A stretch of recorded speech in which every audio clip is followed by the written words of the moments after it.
There we go. We're live. Hey, Hey, all right. Welcome to the eDrinks episode one. Last week we had our pilot episode, and this week we are joined by Travis Grant. Mercy, I got my notes pulled up right beside me, and I already screwed it up.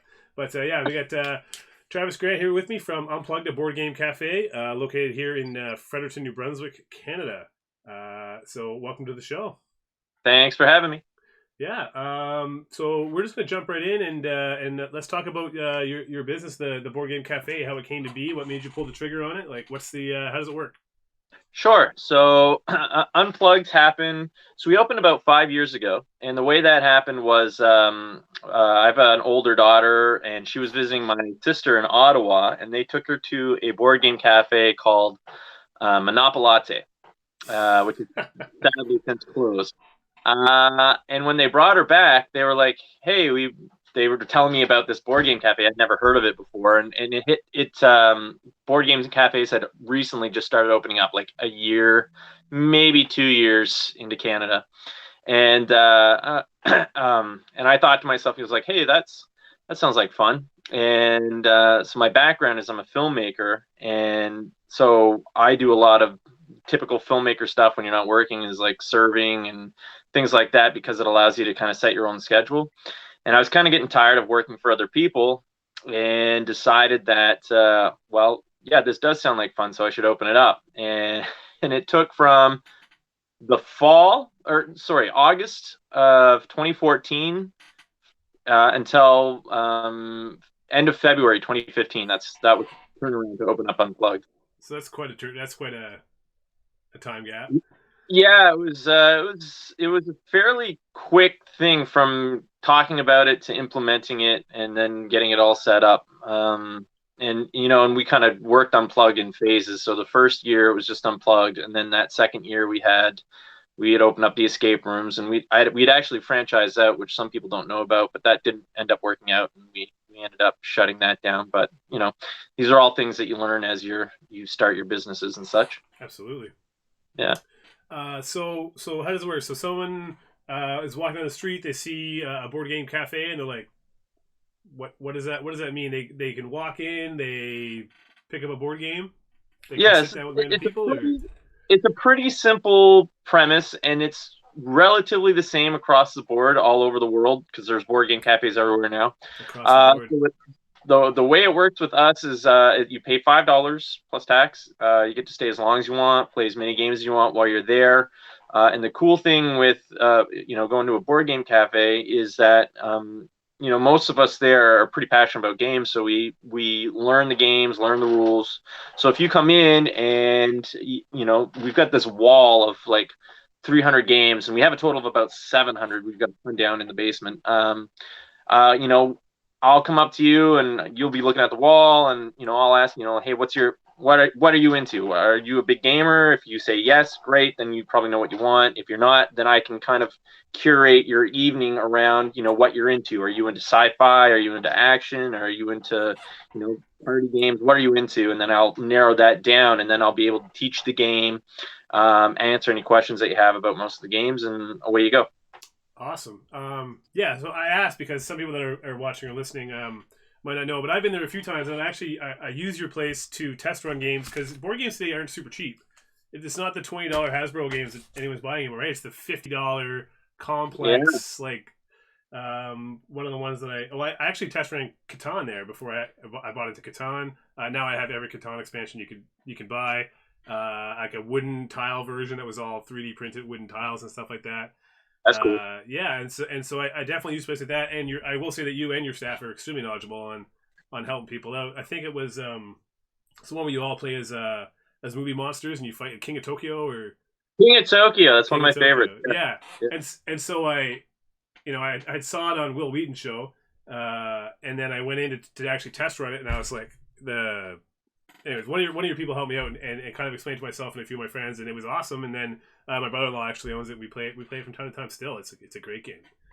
Yeah, and that just like you said, it's a good testing ground because a lot of people don't realize that modern board games aren't like these crappy Hasbro type games that have like really cheap feeling pieces and the boards not made of high quality stuff. These games for the most part have high quality pieces, higher end cards and card stock and stuff like that, and that all adds up. I've got games that range all the way up to like $130 or so, and people are willing to pay it.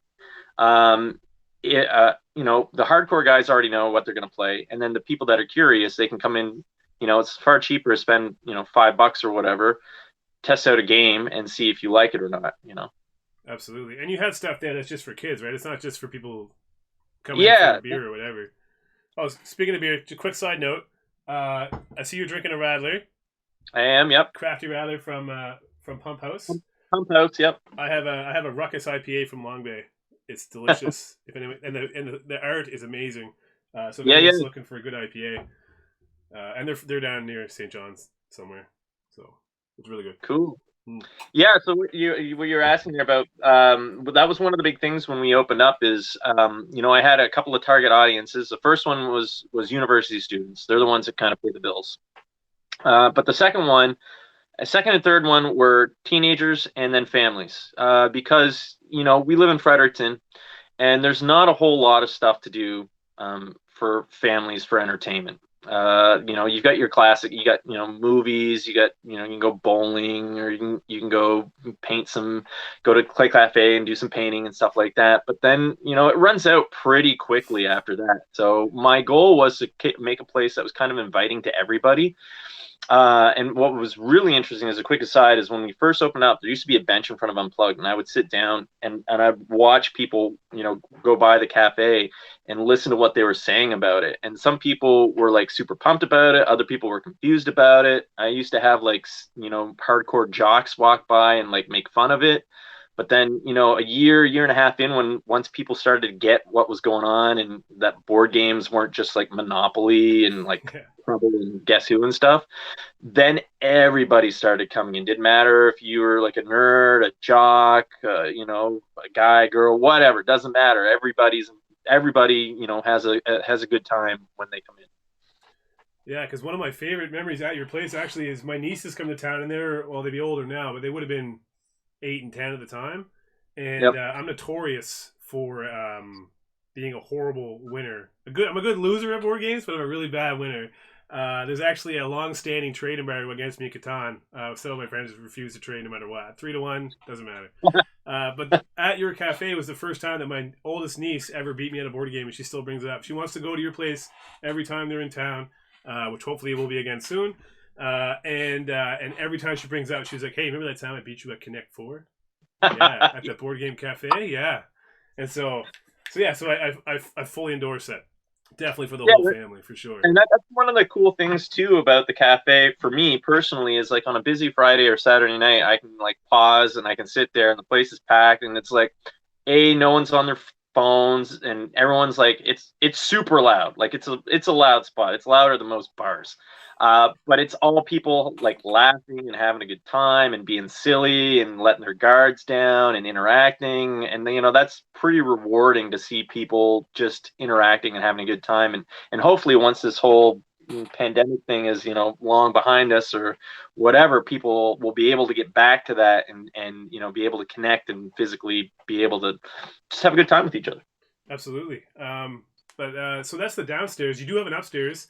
And I really Mhm. wanted to dig into this just a little bit. Talking about you have several escape rooms that are upstairs, which ironically used to be where I work. That used to be the offices. So I have run your escape rooms a couple of times, and I do vividly recall being in one of the escape rooms. We couldn't figure out where this briefcase was we were trying to get, and I was standing in where it used to be a closet or a little alcove, and I'm like, this has got to be a false floor because there's no way this floor was this high off the ground. And it didn't help us because we didn't have the key to open the false floor, but I knew there was a false floor there. So a little bit of cheating, but but when I first heard about escape rooms in the city, they could actually do, because when I know of escape rooms was flash games from like eBombs World or Newgrounds or addictinggames.com, like way Yeah. back in the early 2000s, maybe even earlier than that. And I Yep. know they started out in Japan being a real life thing that you could actually do. And I was looking Yep. at some stats right before this, and the latest stats I could find offhand were from 2018. But there's over 1,800 escape rooms in America and something like 600 in Canada. Like that's a lot of things to come from what essentially was a point and click flash game. Yep. For sure. Definitely. And And but you said your inspiration came from somewhere else, though. We talked about this briefly in our preamble. yeah. So the escape rooms. My brother-in-law actually kind of suggested it. And I thought about it, and I was like, how would we do escape rooms? Because for anyone who's done an escape room, or I guess let's back up a little bit. So anyone who hasn't done an escape room, basically it's a themed room. For example, we have one where you're thieves, or one where you're spies, and we have another one where you've been captured by a cannibal and you have to escape. And the whole idea is there's puzzles and things that you have to solve and clues you have to find, and some escape rooms have hidden rooms and multiple hidden rooms and all that stuff. And there are good escape rooms, there are okay escape rooms, and there are terrible escape rooms. And the reason why there are so many escape rooms out there is because if you're doing a bad escape room, it's not too expensive to start up. But if you're doing good escape rooms, good to very awesome escape rooms, they can get pretty expensive. And designing one is very complex, and we've done over a dozen rooms at this point, so we know what we're doing. But my background is I'm a filmmaker. I went to film school in Vancouver for it. I've been making films since I was in junior high, or I guess middle school these days. And so I approach each room as if it's a scene in a movie, and that the people who are playing it are my actors. And so I actually write out an entire script for that room, stuff that people never see, backstories of people you'll never see, and blah, blah, blah, blah, blah. But that informs the feel, the vibe of the room, the flow of the room, the puzzles of the room, the look of the room, the lighting of the room. All of that stuff is all informed from my filmmaking background and story writing background. And I think that approach, if you play our rooms and then you play other rooms, you will notice that our rooms play differently than most other rooms out there. And it's not for better or for worse or anything like that. It's just because I have a different take on it than other people do. And we're also one of the, there are companies out there that build escape rooms for other companies. So if you wanted to start an escape room, for example, you could buy a whole bunch of them out of the box. Super, super expensive to do. But it's like a prefabbed escape room, though. Exactly, yeah. So there are companies out there that you spend $30,000, $40,000, whatever, and you get a pre-made escape room. And I never even considered that because that's not, I'm a guy who likes to build things from the ground up and figure things out, and it would be way less rewarding to see someone beat or solve a puzzle if it wasn't something that I created, or my manager Sean. So he and I are the two guys that kind of create the rooms. Like 99.9% of that stuff is created by the two of us. I like how we just drank in unison there without talking about it. We did, yeah. It's good stuff. That's a good pause right there for whoever's listening to take a minute and digest what you just said. So That's awesome. That's interesting. I have run yours. I will say I did not escape. We got hung up on the Masonic code, like the S code that was on a triangle. We could just because you get in the mode where you're like everything's a clue and there's a bunch of red herrings and there was I said a false floor, and then there was something hidden behind a baseboard that we had to use a black light to find an arrow, and it was awesome, super good. So I would definitely put you guys on the good great scale of the escape rooms if anybody's wanting to check it out after the fact. The other thing though is that you're under the gun with a clock, right? There's a time limit. Yeah, there is. If you don't escape, the cannibal eats you. It's that time limit. The interesting thing is I tell people, like, unless you're in the military or something, this is probably going to be one of the most stressful things that you're ever going to do. And it's like a good stress, like it's a fun stress, and time doesn't work the same way when you're doing it in an escape room. Like you've got 60 minutes in there, but it feels like maybe 10-15 minutes by the time it's all said and done. Absolutely. I can speak to that. I spent a number of years in the military, and I can speak to it. It's definitely a different kind of stress, but it's still like when you hear like the tick-tock, it's been 45 minutes, you have 15 minutes left, and you're like, wow, it feels like we have a lot left to do. and everyone starts to panic and everyone starts to argue. If you're, Yeah. or everyone works together a lot better. But my experience is a lot of panic. Well, that's the interesting thing too about escape rooms. So I mean, we have to watch people playing the games, right? Mhm. So you learn a lot about people and human nature in escape rooms, and you quickly learn just by looking at people who the alpha of the group is, who the beta of the group is, who's there to just kind of hang out or whatever. So it's there is a way to kind of stack the odds in your favor to beat a room, especially if you can understand the designer's background. So, for example, I'm not a math guy, I hate math, and it's like my kryptonite. So if I ever do an escape room and it's math based, like I'll never beat it. Which is why you don't see a lot of math stuff in our rooms, for example. So if you have that pre knowledge, you don't need your nerdy math friend to show up in the group. I'm a much more abstract thinker guy. So you need to find your abstract thinker friends and bring them in with you. But you need to have like a nice, well rounded thing. And you do need an alpha in your group to play. I've seen a bunch of groups go in that are just all betas and nothing gets done. You need, Everyone's waiting for somebody else to kind of lead the charge. yeah. Yeah, and it's very interesting. So you need the right alpha. You can't have an alpha that isn't willing to admit they've made a mistake or, pull back when someone else has a better idea or has a strength in another area. It's all very interesting human psychology. And I've spent 4 years watching people do this stuff. So it's all very interesting. Maybe there's somebody out there waiting to do their master on something, and that could be a good data point for them. It is. There's actually some bigger escape rooms in, I want to say, Ottawa. And corporate groups pay for this. They have they film it. They take that tape and they give it to like a psychologist or whatever, and then they'll break down what they see of all these people playing, and they break it down in terms of how you work effectively together and yada yada yada. And it's some pretty interesting data for larger corporations. I kind of looked into doing something like that here, but that I think it's more trouble than it's worth in a smaller city Right. than bigger city. Where everybody knows your name here.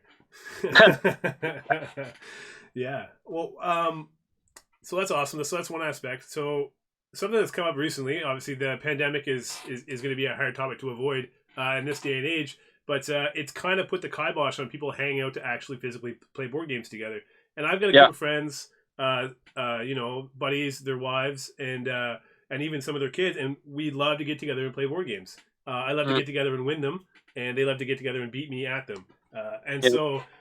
So short of waiting this whole thing out, we've turned to some virtual tabletop games. Roll20 for D&D, which I had no idea that Roll20 actually is good for all kinds of different tabletop games, especially miniature games. But you were telling me about Tabletopia, which is like another virtual tabletop you can play tons of different games on, and you've done a couple. If you want to dig into that a little bit. Yeah, so it's the same thing. Like I've got a pretty big collection of board games myself, and it's me and a 9-year-old here, and my girlfriend and a 2-year-old. My girlfriend is into party games mostly, and my 9-year-old is into family stuff, but doesn't really scratch that itch of playing something a little more complicated. So I started researching. I went online, and I'm on a couple of Facebook groups that are board game related, and there's two kind of major tabletop simulators out there. There's Tabletopia and Tabletop Simulator. And of the two, I chose the Tabletopia because all the games work on the same kind of engine, and it's very intuitive, very simple to play. There's only a few things you got to learn in order to move stuff around. But the cool thing is it's literally a sandbox type thing where if we're playing a game, it treats it as if this is a real game, just in a virtual setting. Meaning, I can knock over your pieces if I wanted to be a jerk. I can grab anything in the game, move it, interact with it, flip it, whatever. And so I tested it out. I wanted to see how well it would work with someone who's completely computer illiterate. So I play it with my sister. And is she watching? I'm not sure if she's watching right now or not, but I'll definitely link it to her. Okay. But she got it pretty quickly, and it was pretty fun to play with. And then the other night I played it with my manager and Crash and another buddy of mine, And it takes about, I'd say, 10 minutes of getting everyone on the same page as far as like, here's how you actually interact with stuff, which is not too bad. Yeah. And then the really cool thing is like, depending on the game you pick, or I guess all the games that you pick, the rules are right. You can click on a little button and it'll bring up the rules for anybody so they can refer to the rules or whatever. And we played a game called Survive Escape from Atlantis, which is one of my favorite kind of backstabby, and it's pretty family friendly. It's only like a 45-minute game, and everyone had a good time. We played it took us about an hour and a half, maybe at most. Between we all have kids, so they all interrupt. One kid lost a teddy bear, and someone had to peace out for a minute to try to find a teddy bear. And so life goes. But yeah, it's a good time. Awesome. So you've run a couple times with a couple different groups of people. So how does that stack up against the real deal? If you had a couple buddies come over, have a beer, and play it in real life, like what are the pro cons of virtual tabletops versus the real deal? So we'll go with the pros first. So pros are, I mean, you can play with whoever you want to play with. It's all there. And the neat thing with tabletop, and I have nothing to do with it, so I'm not. Yeah, this isn't sponsored content. We're just talking about. Yeah. So the pros with it is you can play it for free. I mean, there's limitations on it, but you can play for free. And then there's a premium thing which I paid for. It's a subscription based model, so I paid $20 for the subscription based model. And the way that works is I pay the $20, but anyone who wants to play with me can play for free, right? Okay. So, and that's anyone across the world. And you can still chirp. I was wondering if you'd be able to chirp and talk smack with that. If that would work just as well, and it worked fine. Crash is he's a sore loser and a pretty sore winner, and he ended up winning that game that we played. And so talking smack, and he talks back to me, and so that's all there. That's still all exists. So you can still ruin your friendships even virtually. Yeah. Right. So those pros are there. The thing that's lacking, and it's just that human interaction element, and I mean they're never ever going to be able to solve that because you have to be next to each other for that to be a thing. Mm-hmm. So you're just lacking that ability to push somebody or you elbow them or throw food at them or it's stuff like that. That thing is always going to be a component that's missing online, and it's depending on who you are. That's either like a huge drawback, or it's just a thing where you're like, this would have been nice, but in the situation that we're in, I mean, this is the best as you're going to get it type thing. Yeah, and so do you guys sync up with like a Discord or something like this where you can actually see each other and talk while you're doing it, or do you just use the? We did FaceTime. Oh, yeah, and that worked out pretty well because there was only 4 of us playing total. And in the actual Tabletopia thing, that all they have at the moment is chat. I think they're working on being able to have like just straight in the game, being able to access the webcams and whatever, so you don't have to use a secondary device or whatever to do that. But it wasn't a problem with us to do the Messenger FaceTime, or I don't know what Facebook thing is called, but yeah. Well, that's good because Roll20 does have audio visual when you do Roll20. And I know that like I try to do Jackbox with some of my family, and it's like you need 3 devices. You got to have your phone to use as the input screen. Then you need a screen to see the board, and then you need another device to have for like the interaction. So if you don't, you get your phone and your TV on, and then you're trying to like hook up your laptop or your iPad to actually see and talk to the people you're playing with, it's a little more complicated. So it's nice that it's more streamlined. Yeah, I'm thinking the guys at Jackbox are behind the scenes working very hard to try to streamline that because that's money on the floor they're leaving right now by being a little bit more complicated. It needs to be. I mean, but to be fair, who's expecting everyone to be? Well, they were because their Twitter was blowing up 2 weeks, or I guess now it's probably like 5 weeks ago when that first COVID weekend after the lockdowns, and their games were not working super well. Servers, anyways. But yeah, and so definitely some pros and cons to the online thing. So it's not. So what would you, if you had to pick one to stick with forever, would you pick continuously online with your buddies or some real life? I would always go real life over online.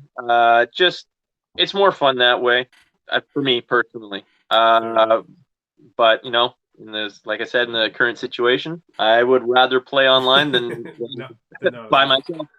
Yeah, and I mean, I guess it's good that maybe something that will come out of this that's better is that they will add more human interaction parts to this because it's a real need right now. So Yep. maybe there's a silver lining here to this whole thing. Yeah, for sure, definitely. Yeah. Is there any? I wanted to ask you. I don't want to put you in the spot like a favorite and a least favorite, but is there a really good cooperative? I find it difficult because I'm in a house with my wife and I also have a 2-year-old. But we don't have a lot of cooperative board games. 2 seconds. I'll grab it. All right. Oh, you got it right on hand. I got it on hand. Yeah. We got a lot of overlap. I'm just checking now. I dropped one. So I've got 3 here that are really fun. Maybe 4. 4 that are really good. I can't find the 4th one. My favorite one, and seems to be everyone's favorite one at the moment, just because of the current situation, is Pandemic. Yeah, fair enough. And I'm not just saying that. I was big into Pandemic long before there was one.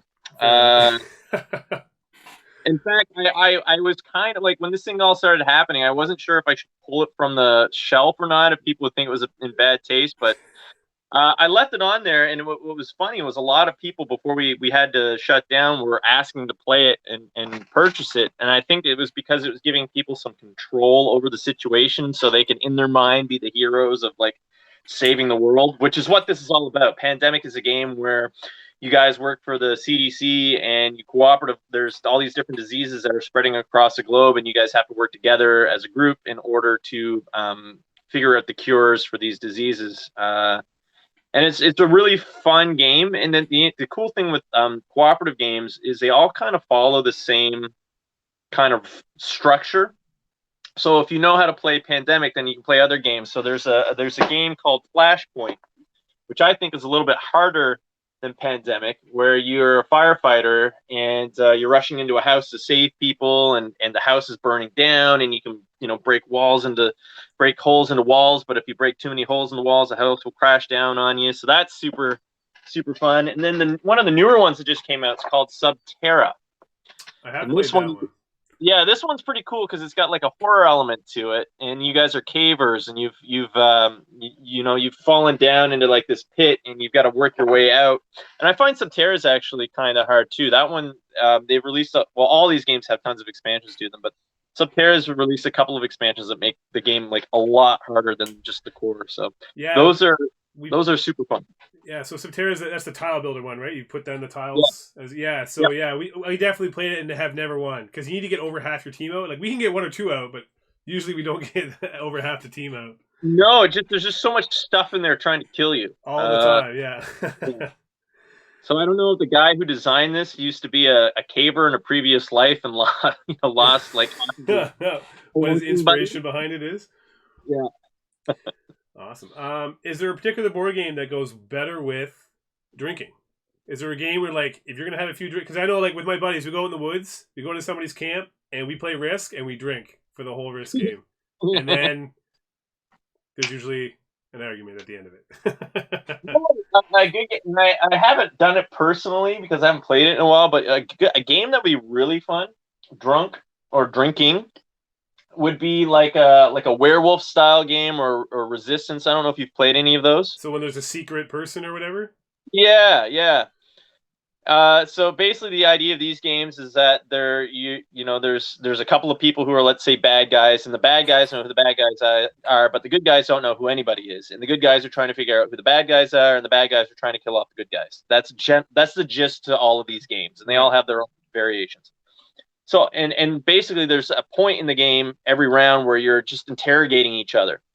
And I find those games, when you're playing them with certain people, they're kind of like standoffish, or they're not good at lying or whatever, or they're too good at lying. But I think once you get a couple of beers into people and they loosen up, I think that game would really shine. Those types of games would really, really shine. I'm going to wholeheartedly agree with you because we've been playing a game called Push the Button, where you're on a spaceship that's on a timer until it explodes, and there's a number of aliens, depending on how people are playing. And the aliens know who the aliens are, and there's a bunch of tests you have to do to figure out who the aliens are, and they can hack people and make people look bad, and everyone's just screaming at each other. And I'm usually they're usually suspecting I'm an alien because I'm one of those people that does do a lot of talking and is not really bad at lying. For better or for worse. And so usually I get accused, and we waste a bunch of time accusing me, and then they figure out that I'm okay this game, and then we lose. But yeah, I can full-heartedly agree. We're probably going to play it tonight with some of my buddies, and we definitely have a few beers, and we played online. So I feel like it's funny because like you're describing exactly what I'm going to be doing in like 7 hours, having a few beers, but all online, completely online. So if you're gonna do that, and if you're doing Tabletopia, they actually have two games that I highly recommend that are really fun, secret identity type games. They have Spyfall on there, where one person's a spy and everyone else is. They have a location, so you could be at the fair or North Pole or whatever. And so the spy's job is to try to figure out the location, and everyone else's job is to figure out who the spy is. And the way the game works is you vaguely say something to another person, and that person has to like kind of confirm or deny what you're saying, and you keep going around doing that. You don't want to be too specific, being like, "Oh, it's cold here," and because then the person will know you're in Antarctica or whatever, right? Oh, So okay, you gotta. okay. So that's a really fun game, and then the other game is Secret Hitler, and that game was made by the same guys who did Cards Against Humanity. Yeah, I've played that. It's awesome. Yeah, that game is on Tabletopia. And I don't know how I haven't played anything like that online, so I don't know how well it would translate with like 6-7 people all lying in a camera or what have you. I'd be willing to test it out and get back to you. Yeah. Yeah, I'll let you know how it goes for me. Awesome. So we're running a little tight on time. Yep. I just want to. Is there anything that we didn't talk about that you want to talk about? I want to talk about what people can do to keep Unplugged, a board game cafe, rolling through this whole pandemic thing. I want to talk about that a little bit. Sure. So people can buy gift cards for your place right now. Yeah. So I'm of two minds of this whole thing, because I get that there are some people who've lost their jobs or don't for work clothes or whatever. So I haven't really pushed like, hey, buy stuff from Unplugged or whatever, just because I don't want people to feel like they need to keep Unplugged going. I'll firstly say Unplugged is fine at the moment. Like I had enough money in the bank. Like I had saved a lot of money because we're in a flood zone. And it's an older building. So I got a lot of money. I had a lot of money set aside for like emergency situations, and this definitely qualifies for that. And then I also applied for the big loan there, the interest-free loan, just to see if I needed it, and if I don't, I can just get rid of it. Right. So as far as Unplugged is concerned at the moment, we're cool. But you can also, if you wanted to buy a board game from you guys.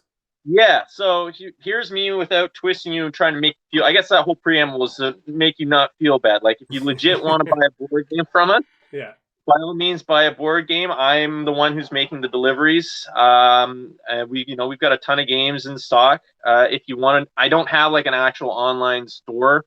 I tried to get one going during this, but I'm like Mr. Mom at the moment. My girlfriend's a nurse, so she's at the hospital all the time, and I'm home with the kids. Very much. Yeah, I will. I'll pass that along. She would appreciate that. So I didn't have time to do it, but I go back and forth and I keep update on the stock. So if someone's like, "Hey, do you have this game?" I go in like once a week, so I can go and say yay or nay. And the nice thing is because I do know my stuff. If I don't have a game and you're not too picky about what you're playing, I can at least suggest something that's within the same realm of what you were kind of hoping to play, type thing. Absolutely. And I will say that I am faster than Amazon at the moment. Amazon Prime isn't a thing anymore. That's right. If you do have Prime, though, you can sub to the stream chat for free. Help the stream out. Just go throw it out there. I don't want anyone to spend money on the stream. It's not the time nor place. But if you have Twitch Prime, or if you have Amazon Prime, Twitch Prime is included. You're already paying for it. So you can sub to this channel for free. If you're listening to the podcast later on, you can check out the Twitch channel. www.twitch.tv/BrewerMac, MAC. That's just a little plug for myself there. Just we're about to wrap things up here. So we can what's the best way to get a hold of you if they did want to buy a board game? So if you want to get a hold of us, you can just go to the website or Facebook. One of those works. So just type in Unplugged Fredericton if you're Googling it or whatever. You'll find us. Or if you go on Facebook, same thing. Unplugged Board Games Cafe will come up. All of those things tie back to me. So when you're emailing or messaging us, it gets back to me. If I don't answer you right away, it's probably because I'm changing a poopy diaper. Perfect. Well, not perfect, but yeah, good to know. And so what we wanted to do here at eDrinks is we wanted to kind of kill two birds with one stone. We wanted to help you out, but also maybe give somebody a chance to try to get try to find a board game they want to buy from you. So we are going to donate a $20 gift card to Unplugged. Well, not to you, to one of your customers. So if they go to your Facebook page, they can basically enter comments on a question that you'll pose. And the question is going to be, they have to watch the stream or listen to the podcast to actually qualify to win. And so the question I'm going to ask you with, this is near and dear to my heart. So if you answer incorrectly, I'm going to be very upset. But are you a Pokemon guy at all? A Pokemon guy? Like, are you aware of like the original 150? None of this new Gen 7 stuff. I go as you can ask. Okay. I was slightly too old when that started coming out. Like I was born in '81, so that was definitely on its. I was on the way of being a cool upper class snooty teenager. Right. But let's see what you got. So what would be your starter? What's your starter Pokemon? Charizard, Bulbasaur, or Squirtle? I have to say Squirtle because it's my girlfriend's favorite Pokemon. All right, that's an acceptable pass. It's not what I would have picked. Would you go Charizard? No, man. Bulbasaur is the best starter by far. I'll fight anyone on this. It's the best for the first 3 gyms. It's the only one that can learn Hyper Beam. It's the best. I won't get really into it right now, but yeah. And so you know what? Hold on. I have to. It just popped in my head. Sorry, Squirrel. What did I say? Because Jigglypuff is my girlfriend's favorite Pokemon. I don't want to get punched in the face by her if she walks. Jigglypuff. Sorry. Yeah. So, but you would pick Squirtle. So throw up on your Facebook.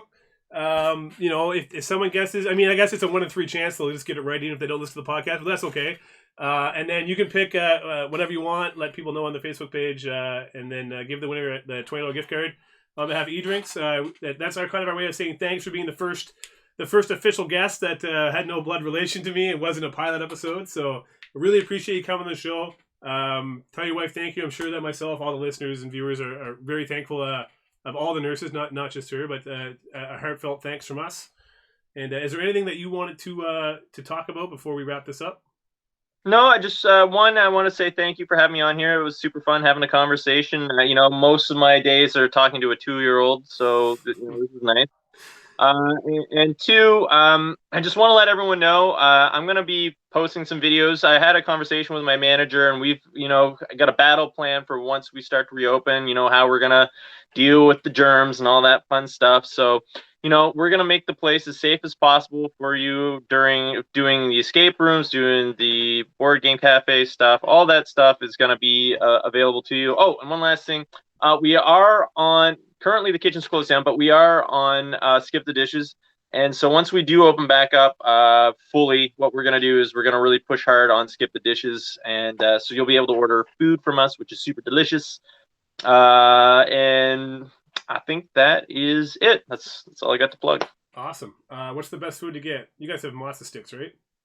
We've got matzo sticks. We've got delicious nachos. I would say we've got a sandwich. My buddy Simon is opening up a bakery, Simon Bakes Bakery, and we have some focaccia bread that he makes, which is super delicious. And we've got our signature sandwich called the Unplugged. It's like one of our biggest selling sandwiches, and I highly recommend trying that out when we've got our kitchen back up and opening. Perfect, the Unplugged sandwich. I look forward to that, and maybe a game of Ticket to Ride or something when you guys get back open.